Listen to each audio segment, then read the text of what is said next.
La década de 1960 comenzó con la obra La sombra del caudillo, dirigida por Julio Bracho, filme que se destacó por reflejar la violencia política que atravesó el país en épocas revolucionarias.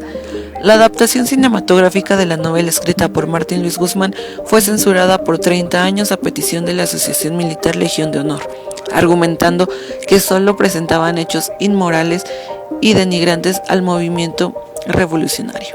Estos años también estuvieron marcados por la realización de los 19 Juegos Olímpicos de 1968, cuya imagen se vio disminuida por los movimientos estudiantiles del mismo año.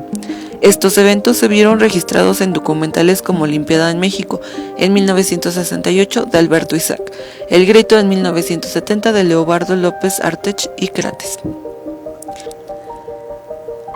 El primer gran paso del cine independiente se dio en abril de 1961, cuando se editó el ejemplar inicial de la revista Nuevo Cine y, a pesar de solo contar con 7 números, sembró la semilla que permitió la renovación del cine mexicano. Esta nueva generación produjo y definió un cine al margen de las estructuras industriales y sindicales, y se convirtió en una pieza clave del cine mexicano al motivar una reflexión sobre los problemas en los que se encontraba a la industria. En el camino de nuevas historias continuó en 1964 y gracias a las ideas del Grupo Nuevo Cine, el Sindicato de Trabajadores de la Producción Cinematográfica convocó al primer concurso de cine experimental donde participaron 12 películas y 17 directores. El primer lugar fue para La Fórmula Secreta de 1965, dirigida por Rubén Gómez, con textos de Juan Rulfo y narrada por Jaime Sabines. La película presentó una reflexión sobre la identidad mexicana y la fuerte influencia de la cultura estadounidense en el país. Rompió con ideologías de la época y se consolidó como película de culto gracias a sus elementos, tanto narrativos como visuales. El segundo lugar del concurso fue para En este pueblo no hay ladrones, en 1965, de Alberto Isaac, que basado en un cuento de Gabriel García Márquez narró la historia de un hombre de provincia que en su afán por llegar a la ciudad roba las bolas del único billar del pueblo con el fin de venderlas y conseguir el dinero necesario. Por otra parte, en 1965 el Sindicato de Trabajadores de la Industria Cinematográfica, el Banco Cinematográfico, la Dirección General de Cinematografía y la Asociación de Productores convocaron el primer concurso nacional de argumentos y guiones cinematográficos. En total se recibieron 229 guiones, pero únicamente Los Caifanes en 1967 de Juan Ibáñez llegó a filmarse y exhibirse comercialmente. Nuevo cine mexicano. La década de 1970 inició con el periodo presidencial de Luis Echeverría Álvarez, donde se aplicó una serie de reformas que buscaron la asociación entre Estado e iniciativa privada, pero fortaleciendo el papel del primero. Esto inició con el proceso de estatización de la radio y televisión. El 21 de enero de 1971 se dio a conocer el plan de reestructuración de la industria cinematográfica, con un sistema de producción, distribución y exhibición que tuvo como organismo el rector al Banco Nacional Cinematográfico, al frente de Rodolfo Echeverría, hermano del presidente.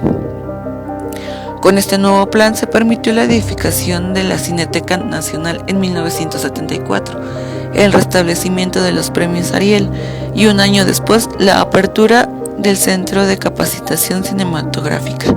Además, se propició una mejora en la programación de las películas mexicanas al ser estrenadas en salas de primera categoría, combatiendo el enlatamiento. Sin embargo, al descongelar el precio de taquilla y elevar su costo, se redujeron los circuitos de exhibición de segunda y tercera corrida, conocidos como los cines de barrio. En la década de 1970 se produjeron 823 películas y tan solo en los primeros 6 años se hicieron 532 películas, que despertaron el interés de las clases medias al exportar nuevos géneros y temas donde prevaleció el cine de autor y la simpatía por los movimientos de izquierda, a pesar de que las críticas al régimen político fueron casi nulas. Arturo Ripstein, quien debutó en 1965 con Tiempo de morir, continuó durante la década de los años 70 con filmes emblemáticos como El castillo de la pureza en 1972, basada en la novela. Por otro lado, El Santo Oficio en 1973, que narra la vida de un sacerdote dominico al descubrir su descendencia judía durante la Inquisición española.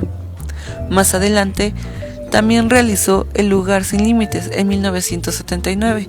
En el mismo año se estrenó Cadena perpetua, largometraje que muestra los intentos fallidos de un ex delincuente por rehabilitarse hasta retomar su carrera criminal.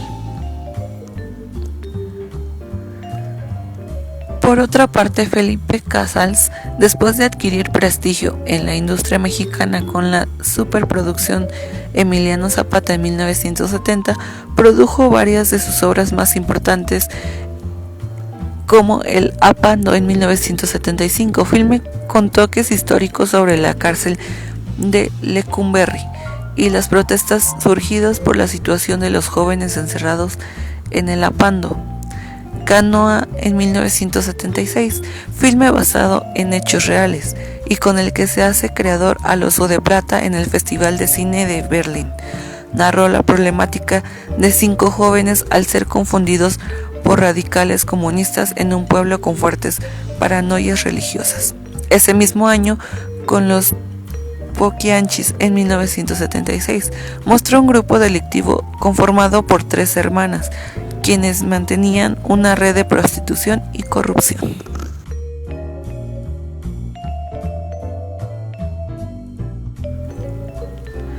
Cine de ficheras y de corte popular. El nacimiento del cine de ficheras, llamada así por las fichas que se utilizaban dentro de los primeros cabarets de la Ciudad de México, está ligado al cine de rumberas de la época de oro en México.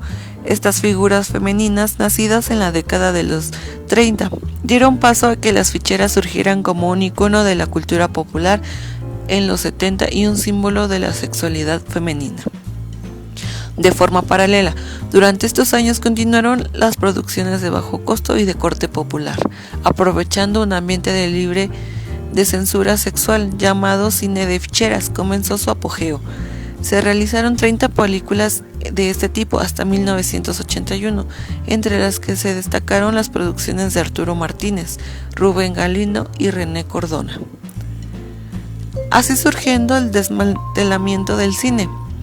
En la segunda mitad de la década de 1970, José López Portillo ocupó la presidencia inmersa en un panorama nada alentador, una fuerte devaluación de la moneda y una crisis económica.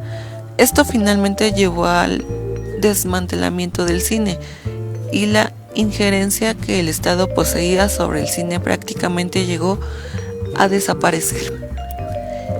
En este sexenio también se creó la Dirección General de Radio, Televisión y Cinematografía, que bajo las órdenes de la hermana del presidente, Margarita López Portillo, para ella el cine debía ser familiar y popular, imitando lo más posible la época de oro. Por ese motivo, y argumentando las enormes pérdidas que se arrastraban, realizó reformas radicales como la desaparición de Conacite 1, la cual fue absorbida por Conacine, y en noviembre de 1977 anunció la liquidación del Banco Nacional Cinematográfico. Y así el fatídico sexenio llegó a su fin con un incendio en Cineteca Nacional que arrasó con alrededor de 6,000 películas, además de diversos documentos, guiones, fotografías y la vida de alrededor de 36 personas. El cine durante la crisis. La devaluación y la grave crisis financiera continuaron en el nuevo sexenio de Miguel de la Madrid, donde se implementó el sistema neoliberal. Por su parte, la industria cinematográfica estuvo marcada en esta década por los grandes cambios que sufrió la exhibición con la entrada del videocassette, además de otras formas de consumo como los sistemas de cable. El nuevo aparato fue un éxito, de tal modo que en pocos años la mayoría de los hogares de las poblaciones urbanas contaron con una videocasetera y membresía en diversos videoclubs. También afectó demasiado el alza de los precios de las taquillas, terminó por expulsar al público popular. Aparte, el terremoto en septiembre de 1985 dejó destruidas numerosas salas de cine de la Ciudad de México, especialmente aquellas de gran tamaño ubicadas en barrios populares. Entre los cineastas que destacaron en estos años se encuentra el documentalista Nicolás Echeverría, que abordó temas antropológicos en obras como María Sabina, Mujer Espíritu en 1979, Niño Fidencio, El Taumaturgo de Espinazo en 1981 y en su primera obra de ficción Cabeza de Vaca en 1990. A finales de la década de 1980, Jorge Fons filmó Rojo Amanecer, donde se retrató los hechos ocurridos del 2 de octubre en la Ciudad de México, a través de una familia que se atrapada en una serie de represiones políticas. Años más tarde, regresaría con una importante adaptación de la novela del egipcio Neguib Mahfouz en El Callejón de los Milagros en 1994.